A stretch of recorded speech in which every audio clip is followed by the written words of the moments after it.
Okay, here is the big question. It's become a political question instead of a theological question.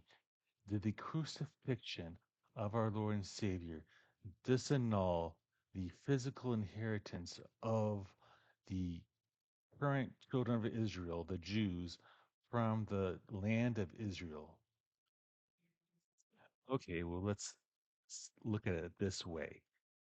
The Deuteronomy 28, when it talks about the blessings and curses, the blessings are for the children of Israel.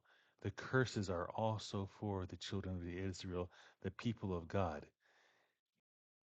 Now, I bring up Deuteronomy 28 because amongst all those horrendous curses, your wife being raped in front of you, there is no mention of, I will divorce you and get another people because of your great sin.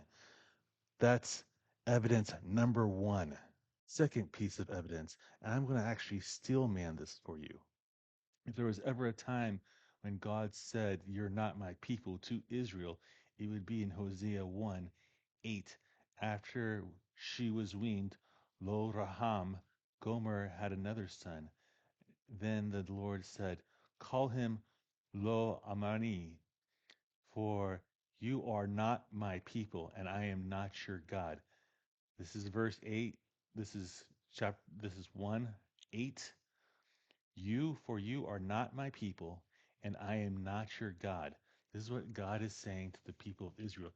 So if you're planning on making the best case for when God threw off all of Israel, it'd be Hosea, not at the crucifixion of our Lord and Savior, but let's say it was. Okay, so he seemingly threw off the people of Israel. Now, who's going to build the third temple? Because we're going to need another temple. All right? We can't have all of Revelations without a temple. Are you Christian people, my brothers and sisters, standing with your arms raised up in the sky, singing the Michael W. Smith songs that we all love? Are you going to build the temple of the Lord?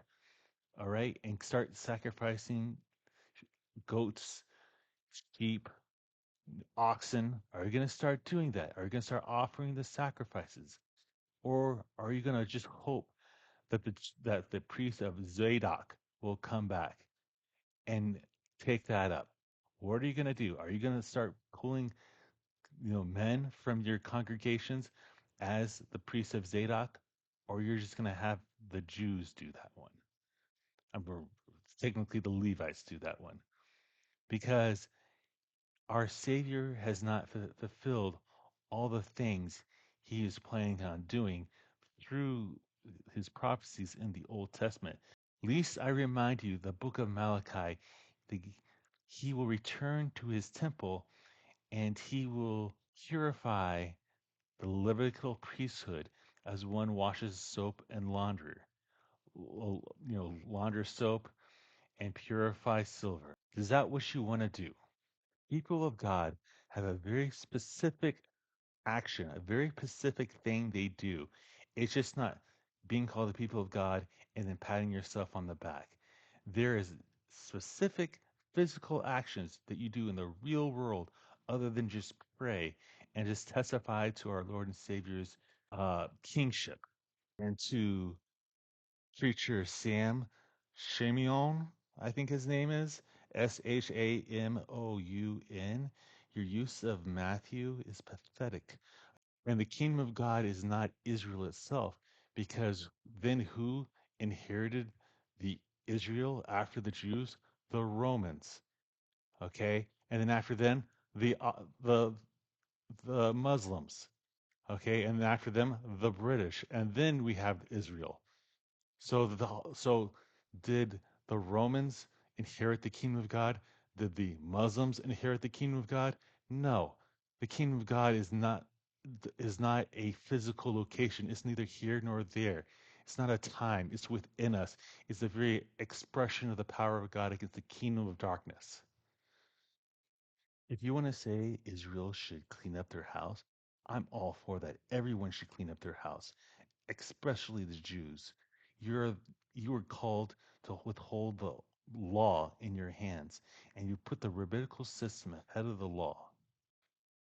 And Benjamin Netanyahu and the Mossad do not represent all Jews no more than the evil kings represented all Jews at their time.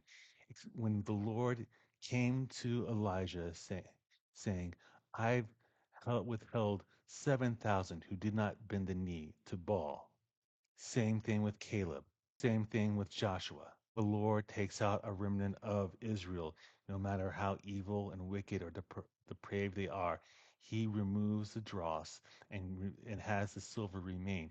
You do not understand your doctrine. You do not understand the word, no matter your Greek, no matter your heritage. You should be better at doctrine, yet you're not.